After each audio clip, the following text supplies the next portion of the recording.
Hello, everyone.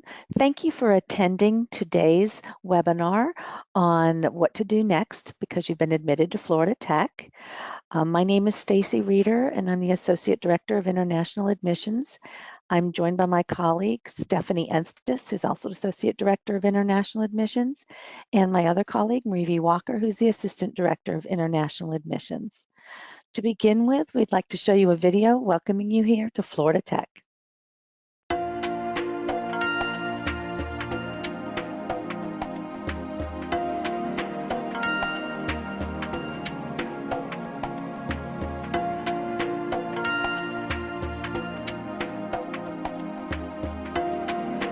We truly are one of the most, if not the most diverse university in the United States. And some of you know that I travel all over the world, and one of the things that everyone always asks me about is how did that happen? Well, it happened because we really do believe that the best minds come from all over the world. And, you know, intelligence and creativity and all those things really doesn't know religion or color or ethnicity or country of origin or any of those things. I mean, but the most important thing is the heart that's in everybody. Whether or not they have the ability to love and care for other human beings. And, you know, I've been at this campus for 14 years almost, and it's the most caring student body and staff and faculty of any place I've ever been. I've been to hundreds of colleges, and I've never known a group of students in particular that are more in tune with the needs of their fellow man than this place. It's a really special place.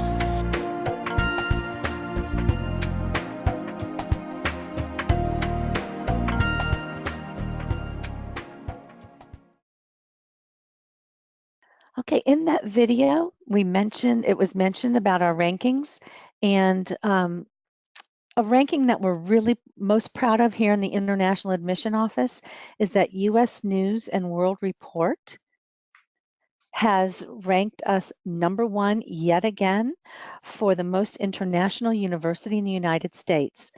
33% of our current student body is from another country outside the United States. Another #1 ranking we have is that we're the most diverse campus in the United States. The 33% of our students come from over 120 different countries. And we're also ranked #1 for having the best international student experience in the United States. So I think those three rankings speak to the level of support that you have here at Florida Tech, and also the degree that you're going to earn and the wonderful career that you're going to have afterwards.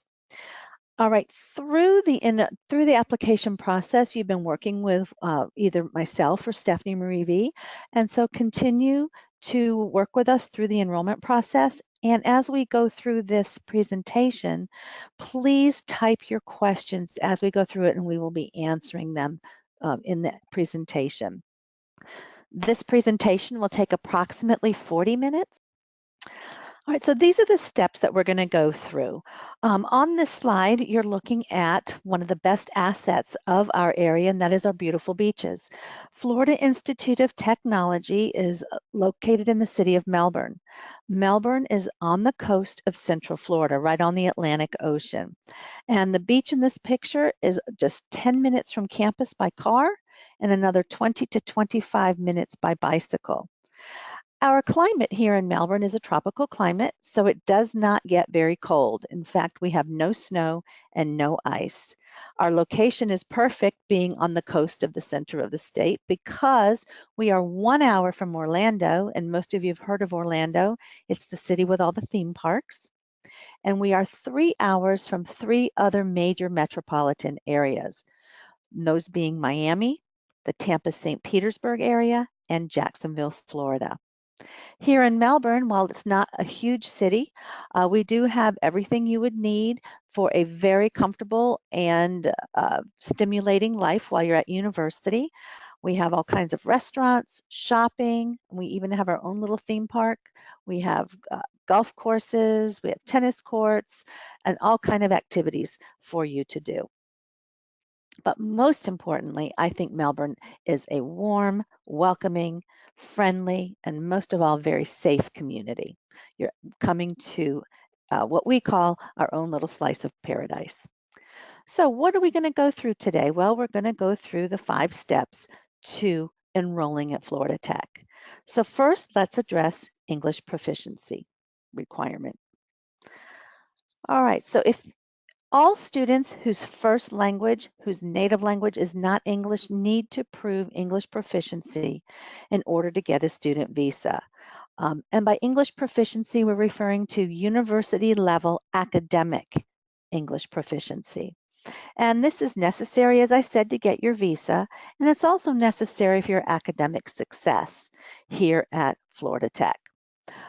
You must be able to prove English proficiency in order to get the documents you need for your visa. All right, so what are the ways that you can prove your English proficiency? Again, if English is not your first language, the easiest and most common way to prove English proficiency is to take an English proficiency test. And on the screen, you will see our minimums for the TOEFL, the IELTS, and the PTE. So you need to achieve these scores or higher to be considered academically English proficient. Another way is to attend an ELS center and achieve the final level, which is 112. So once a student has successfully completed level 112 at an ELS center, you would send us the certificate and we would note that you are English proficient. There are ELS centers all over the United States, and we even have one on our campus. So a 112 certificate from any ELS center, which is a company, is fine. You might also want to be studying at a Kaplan Center, and if so, you need to achieve the International Higher Intermediate level, or you can take the Cambridge English Advanced exam and score 180, or the Stafford House and score a level 6. Some of you are attending high schools here in the United States, or you're attending a high school in a country in which English is the national language, or you're attending a high school where English is the only language of instruction. In those cases, you need to be attending that high school for 3 consecutive years and graduate from that high school. In the case where you are in a high school in a non-English speaking country where the instruction is in English, do provide a letter from the school on school letterhead stating that the language of instruction at your high school is in English. Some of you are in a high school that has English speaking curriculum, even though not all of the instruction is in English. So if you are in a high school and you are enrolled in the International Baccalaureate curriculum, or the AP curriculum, or in the Cambridge curriculum, those curriculums are only taught in English. So on the IB, which is International Baccalaureate, or the AP, which is Advanced Placement tests, if you score a 4 or higher on the English test in those curriculums, we consider you academically English proficient. And of course, in Cambridge, you would be completing your O levels, and most of you would be completing your AS and A levels, again, an entirely English curriculum. Now, a few of you who are enrolling are transfer students. If you are transferring from a university within the United States, you might have already taken English Communications 1 and 2 at your U.S. university. In that case, if you have had 24 credit hours or more, and your English Communications 1 and 2 classes transfer to Florida Tech as our English 1 and 2 classes, then you will be considered academically English proficient. Some of you don't have the scores that we have in the top bullet. If you have anywhere from a 61 to a 78 on the TOEFL, or you have a 5.5 on the IELTS, or you have a 51 to 57 on the PTE, in those cases, you would be eligible for our ESL Bridge Program. What is our ESL Bridge Program? It is designed for students who just require a little bit more help in English before they enter the complete academic arena. So in that case, you would be taking a combination of advanced English classes and academic classes, all taught by Florida Tech faculty. This program is 2 semesters, and you will be earning anywhere from 27 to 33 credit hours. Because it is a full-time academic program, the cost is the same as all of our other programs. All right, in this photo, you are looking at someone sailing, and I just wanted to mention that we have a very active sailing club. So if you've always wanted to learn to sail, or you like to canoe or kayak, we have those boats available at our boathouse over on Crane Creek, and all students are welcome to use those or join the sailing club. And I wanted to remind you, if you have questions, to continue typing them in the question pane on the right side of your screen. All right, the next step is the TRAX account.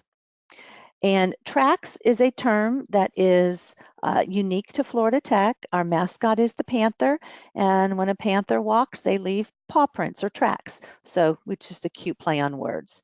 What is your TRAX account? Well, it is your unique personal identification that gives you access to all Florida Tech accounts on the internet. You are given a single username and a password, and they are uniquely yours. Please record your username and password because you will be using this from this point onward until you graduate. Within a day of being admitted, you were sent an email asking you to activate your TRAX account. You have 2 weeks from the time of admission to do so. If you have waited longer than 2 weeks, it's still okay. You just need to contact tech support and they will reactivate your TRAX so that you can log in and set up your TRAX account. And in the next screen, I'm going to be sharing how to contact tech support. When you activate your TRAX account, it's really important that you use the email address that you provided on your undergraduate admission application because that is what we used to set up your TRAX account. So again, use the identical email address that you used on your application. All right, so in this photo, you're looking at an airplane, and I wanted to use this photo in this presentation because most of you will be flying to the United States and flying into Melbourne in order to enroll at Florida Tech before orientation. And I wanted to discuss the 2 airports that you want to use. One of your options is to use the Melbourne International Airport, and it's located here in Melbourne, Florida. The airport code is M as in Mary, LB. So MLB for Melbourne. The Melbourne Airport is located about 10 minutes from campus, so it's very convenient and easy. Most international flights will connect. Your first landing will be in the United States, and you'll connect in Atlanta, Georgia, and then fly into Melbourne in most cases. The other airport that you can choose to use is the Orlando International Airport, and that is located 1 hour from campus. There is a regular shuttle that goes daily between Melbourne and Orlando, and it's operated out of the Melbourne International Airport. And you're welcome to reserve a space on that to get to campus. When you are coming for the first day of school for the first year, when you're coming for orientation, if you are coming all by yourself, we will pick you up from the Orlando International Airport and bring you to campus. However, you need to watch your email for this invitation. If you are starting with us for fall semester, you'll receive these emails in the summer before your arrival. If you're going to start with us in January, you'll receive these invitation emails in the fall. Please check your FIT email daily once you activate your TRAX account, because that is the only email address from that point on that FIT will be using for you. And that's where all of these important announcements will come through. I mentioned that we'd be going over the contact information. Most students have questions that relate to 5 departments when they are going through the enrollment process. Of course, admissions, you're used to working with Stephanie and Marie V and myself, and the phone number and email address is here on the screen. We help you through the application process, the decision-making process, and through all the paperwork required to get your I-20 and your visa. And we also will help you with your packing list, etc., on for arrival. The tech support information that I mentioned in the previous slide is here. You can email tech support or call them. Personally, I find it much more efficient to call tech support because somebody is there to help you immediately. You would call tech support if you have questions about your tracks, about Panther Pass, about your computer, what computer to purchase for Florida Tech, etc. Anything related to technology, you want to contact tech support. The next 3 areas are common questions for students who are arriving for the first time at Florida Tech. If you are coming as a freshman, that is someone who has not attended university yet, you are going to have your own advisor, and they are in the first year experience department. And these questions would be relating to classes and registration. This is their phone number and their email address.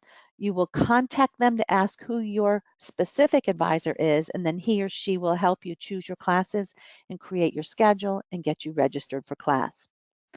You will do this before arrival.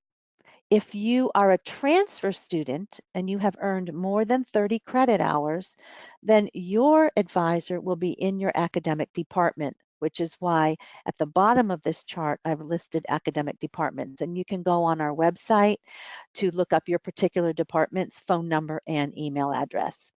And the kinds of questions you would be asking of your academic department is any academic questions or program questions.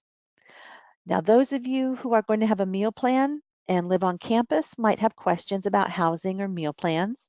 You might have questions about U.S. health insurance. You might have questions about parking if you're bringing a car. All of those questions can be answered in campus services. And again, here is the telephone number and the email address.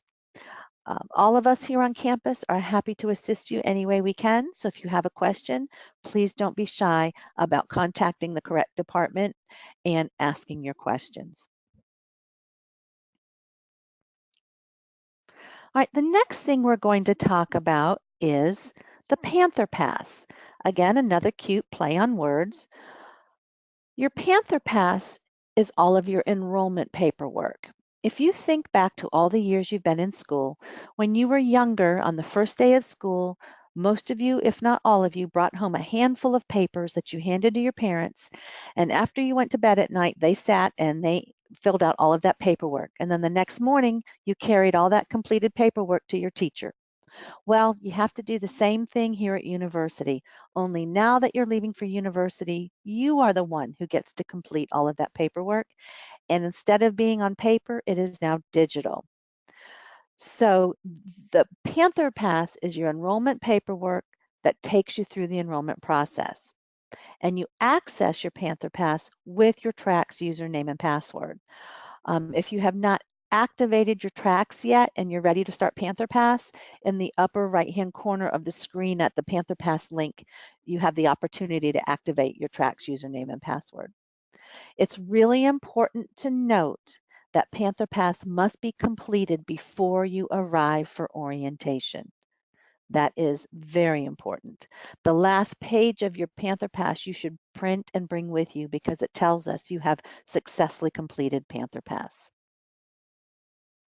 Speaking of orientation, orientation is a requirement. It is the first immigration requirement that you must complete at your university. So do make sure that you have arrived at your university in time for orientation and that you attend orientation.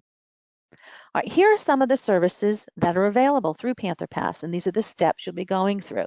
First of all, you're going to confirm the term that you're starting with us, either fall or spring or summer. And if you were offered an academic merit scholarship or any financial aid, you're going to accept it in the Panther Pass. You will also place your tuition deposit in Panther Pass. All students are required to have U.S. health insurance. As an international student, you obviously don't have U.S. health insurance, so you'll sign up for it through Panther Pass.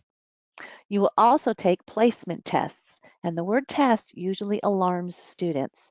I don't want you to be alarmed. Placement is exactly what it says. It's placement. International students only need to take a math placement test. We use this to determine which math class to place you in. We can look at your transcripts and determine what your next level of math will be. For most of you, it'll be Calculus 1. But within your math class, we want to determine your level, which skills you've been exposed to, which skills you have completely conquered, and which skills you've never seen before, because we want our math classes to be as homogeneous as possible. Those of you who are U.S. citizens or permanent residents living abroad, you must take both a math placement test and a communications test. And again, they're strictly for placement. They're diagnostic. So it's nothing to worry about. There's nothing to study for. There's nothing to prepare for. So please don't let that cause you any anxiety. It is strictly for our use. You will also register for classes through Panther Pass, and you can sign up for your housing as well as place your housing deposit.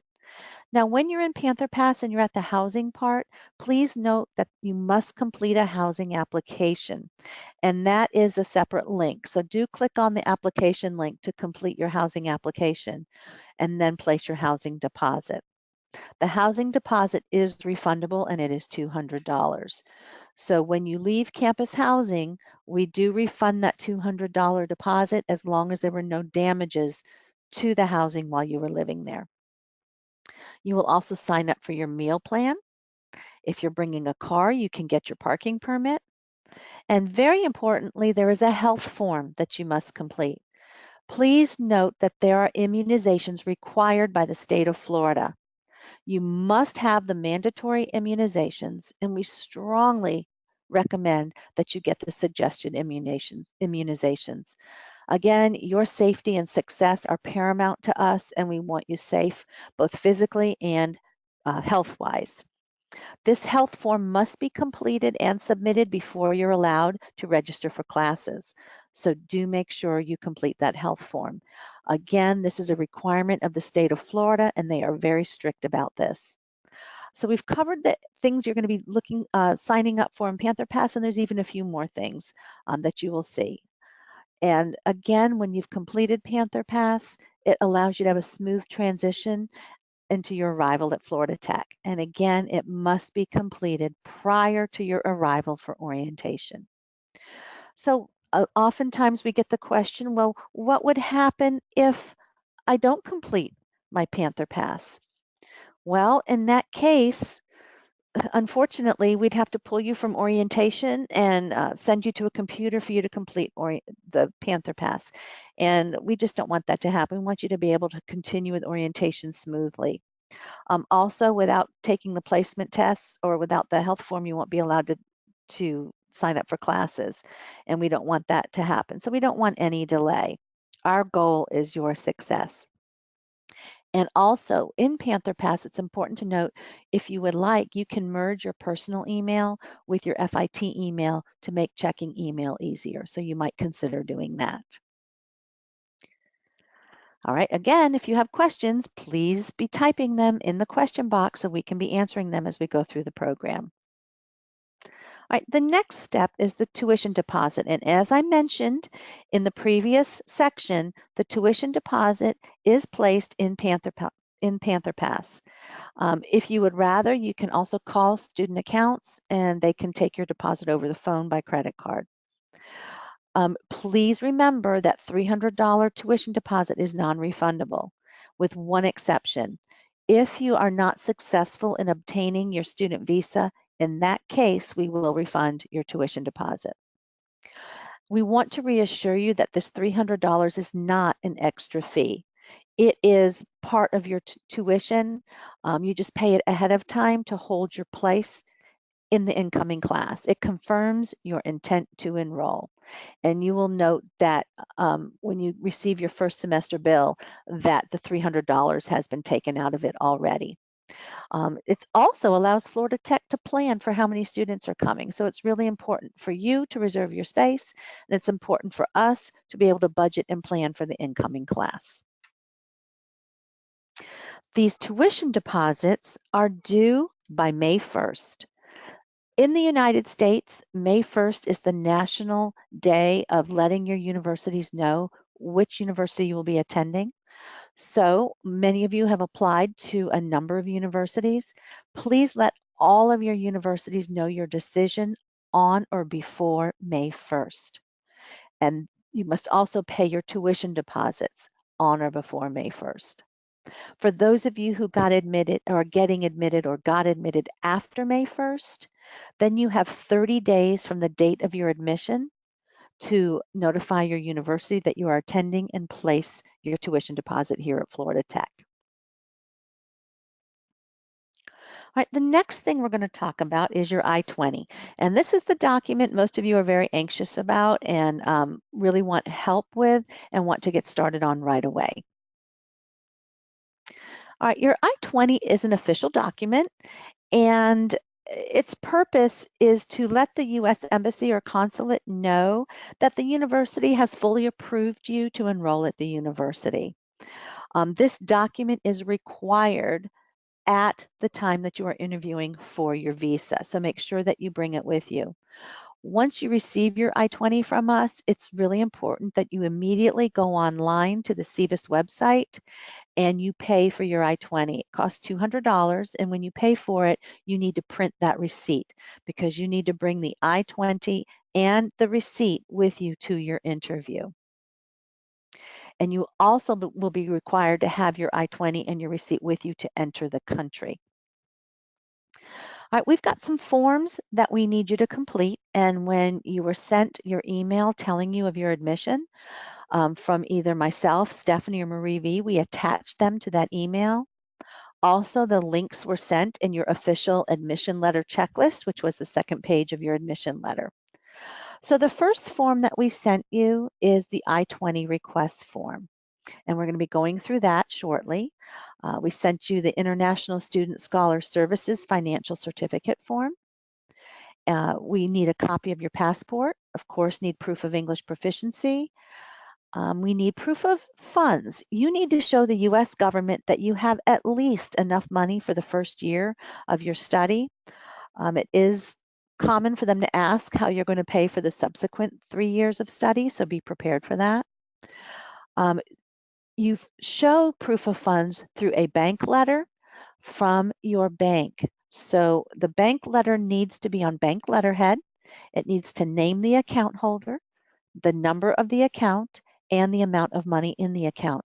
Many families have more than one account, so they may have a savings account, a college investment account, a retirement account, any any kind of investment account.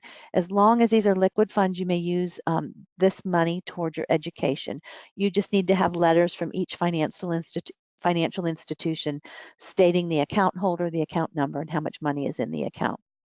Some of you are being sponsored by your governments or a company or an institution. In that case, you would provide your financial guarantee. If the person funding your education is not your parent, let's say it's a grandparent or an aunt or an uncle or a close friend, in that case, in addition to the bank letters, that person needs to provide an affidavit of support. In other words, a letter stating that they are the one who will be paying for your education in full. The final form is only for transfer students, and this was the third attachment in your email and the third link in your checklist of admission. This is a transfer eligibility form. And again, this is only for students who are currently at a U.S. institution, whether it's a high school, a language center, or a U.S. university, currently in the United States. Again, if you have questions, please don't forget to be typing them. All right, the first form that you need to complete to receive your I-20 is the I-20 request form. This is what the front of the form looks like. And this is what the back looks like. Note that it is 2 pages. The first section requires your personal information. As you write your name, please make sure that the name matches identically the name on your passport. That is crucial. You need to include your FIT student ID number. You can find this in the box in the upper right-hand corner of your admission letter. Your date of birth is written differently in the United States than it is in all the other countries of the world. Here in the United States, we put the month first, then the day, then the year. And we've noted it here so that it makes it easier for you. Number 2, this is the address in the country that you live in outside of the United States. This is the address in your home country. Note that you need a number and street name, as well as the city, the country, and postal code. We understand that not all addresses translate exactly like a U.S. address, but do your best. You do need, at a minimum, the name of the street, the city, and the country. And of course, if you know it, the postal code. Most of you do not live in the United States yet, so you would not have a United States address, but some of you do. Some of you are already here. In that case, you would put your U.S. address.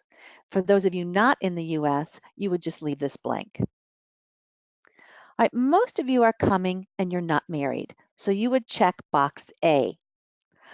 But some of you are married and you might even have children. In that case, you will check box B. That means that you're bringing dependents with you. For those of you that are married or have children and they're coming with you, you will list your dependents here. And again, their information must identically match the information in their passport. And here, number 5, all of you have been admitted to Florida Tech, so you will check yes.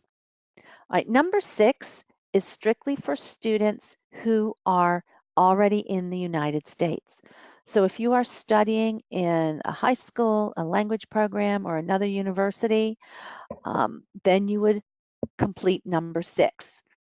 You will check the box of F1 if you're on an F1 visa. If you're on a different visa, you will write the name of the visa in the blank. If you're not on an F1, then you are probably here either on an E, an H, a J, an M, or an L visa. And of course, you need to write down your SEVIS number. If you're already in the United States, but you plan on leaving the United States before orientation, then you would check box yes.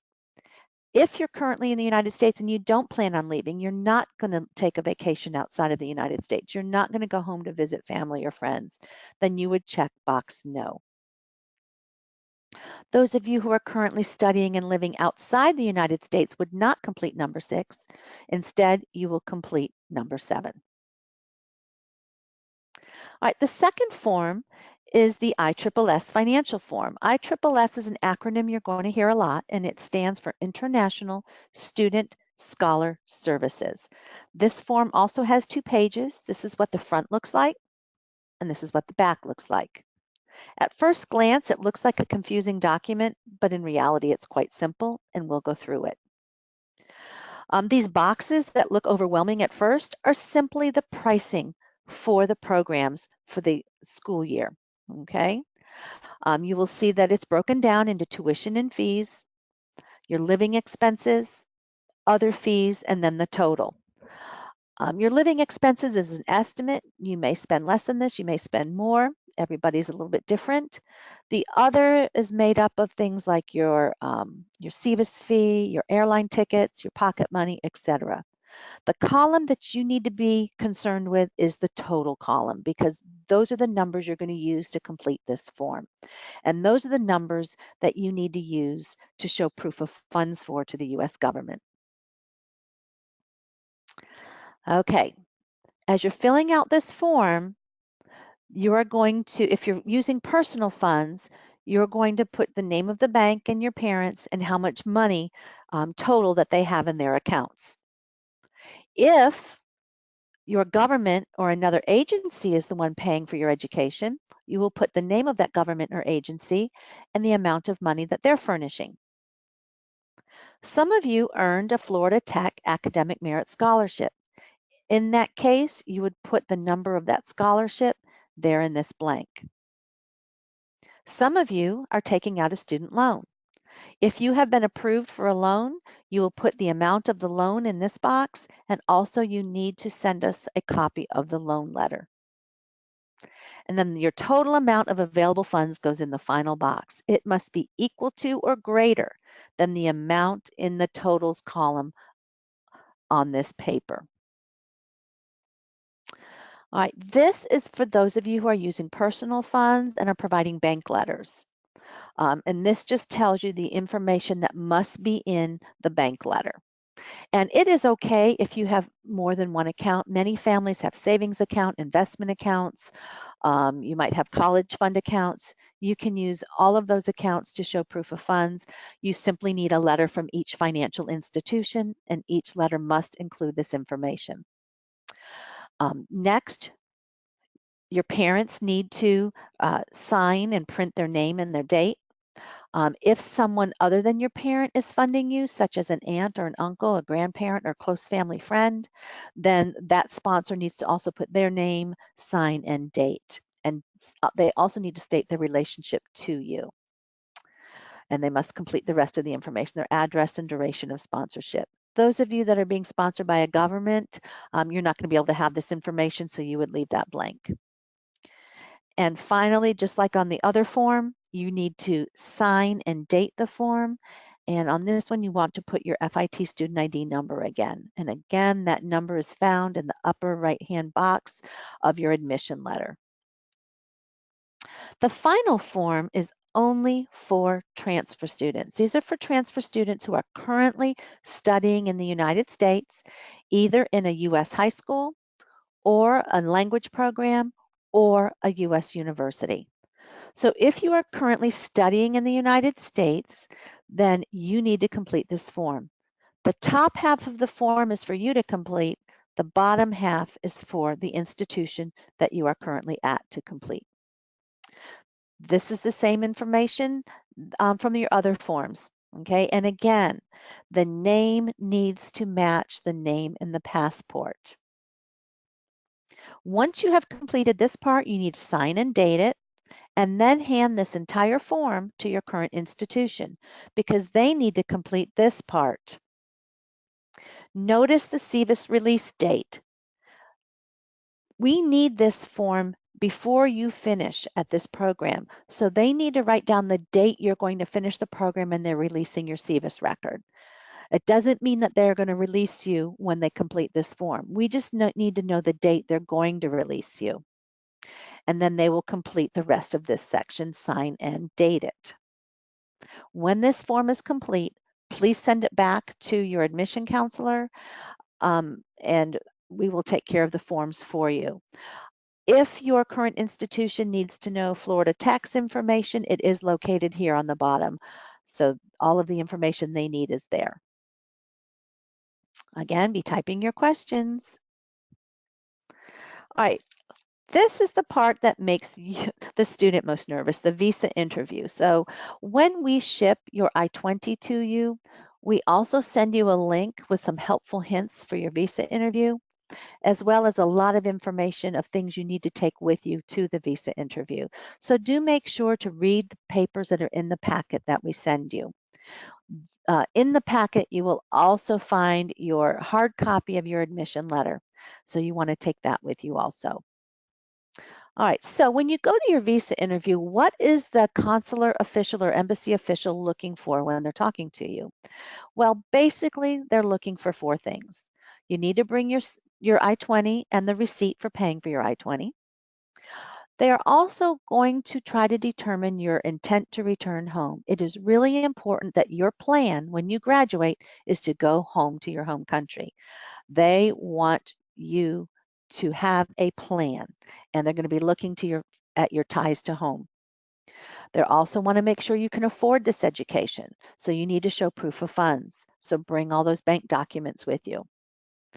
Also, they're going to be looking for proof that you're adequately prepared to study what you say you're going to study. So this is where you would maybe bring a copy of your transcript, test scores, language proficiency scores, etc. But these are the 4 basic things that they're going to be asking you about in your interview. All right, so how can you prepare for your interview? Of course, dress professionally. It's important that you look your best and you want to dress as a student who's taking their education seriously. Bring your transcripts, as I mentioned. Remember that the person you're talking to is representing the United States, so make sure that any academic records are translated into English. Be prepared to talk about your plans and aspirations at your institution. Share your knowledge of Florida Tech and the degree program that you've chosen to study here. A word of caution, speak from the heart. Do not memorize facts from the website. If you memorize facts from the website, that could be viewed as insincere. Speak from your heart, be 100% honest, and tell the truth. You want to have an idea of your career aspirations. They want to know what you plan to do with this degree. What are your plans? Of course, they know that, you're only 18, 19, 22 years old and you have your whole life in front of you, but you do need to have an idea of what you plan to do with this degree afterwards. Bring your documents and have them well organized. Your visa interview is not going to last very long, and these officials talk to many people every day. So please, you need to be the one to be organized. I suggest that you put your papers in pocket protectors and in a little notebook so that you have everything you need at your fingertips. Bring the documents that we identified as required in your packet, your I-20, your SEVIS receipt, your bank records, your admission letter, your transcripts, any test scores you may have. Now, when you go into this interview, you're going to be nervous. That is perfectly fine and expected. It may help you if you tell the visa officer right away, this means a lot to me. I'm really nervous. That may help you. And of course, they understand. They know that this means a lot to you. So don't be worried about that. Again, be 100% honest. They are trained to pick up on any untruths. And don't memorize the FIT website. Speak from your heart. You have a resource in most of the world's big cities, and that is Education USA.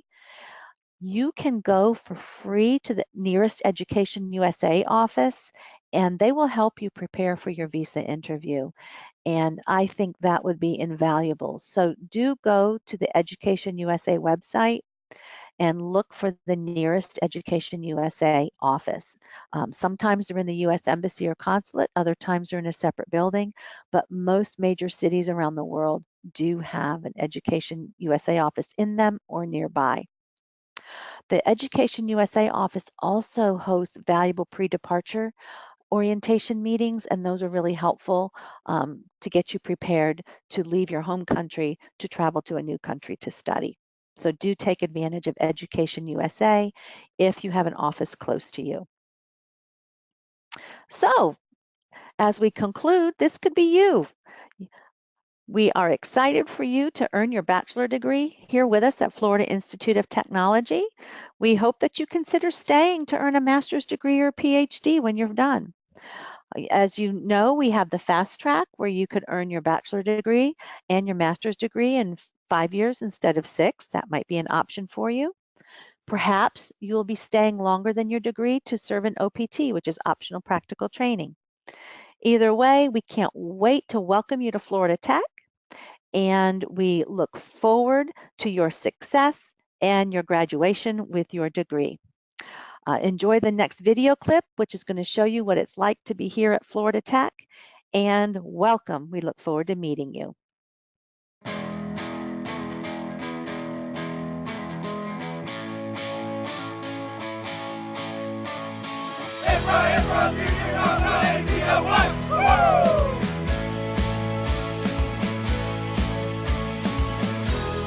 You step onto campus, and there it is.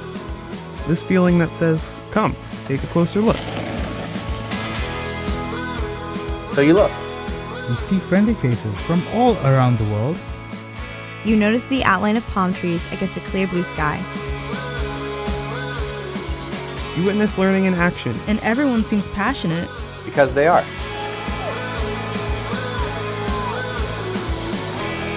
You discover a university built upon discovery, A community of innovation. Diving deep. flying high. and working hard. Here, it's all about the challenge. Overcoming obstacles. Striving beyond boundaries. Breaking through. At Florida Tech, Life isn't quiet or easy. It's better. It has movement. Momentum. Velocity. At Florida Tech, education isn't a passive act. It isn't received. you don't just get it. You have to earn it. Because at Florida Tech, Education is experienced. We like getting our hands dirty. We enjoy taking things apart and putting them back together. Better. research is in our DNA. Hands-on is what we do. We live for the challenge. Florida Tech is more than a university. It's more than an institute of technology. It's more than a campus. Florida Tech is bigger than all of its buildings. More expansive and beautiful than all of its grounds. Florida Tech is a feeling. You feel it the moment you arrive. And it stays with you. You feel it in every laboratory, down every hallway, It's in the botanical garden. the library. And all of the classrooms. Florida Tech, Feels like possibility. like opportunity. Feels like success. Feels like discovery. Feels like the future. Florida Tech feels like all of this at once. And if that makes sense to you, Then you know Panther Pride. And you've come to the right place. Welcome.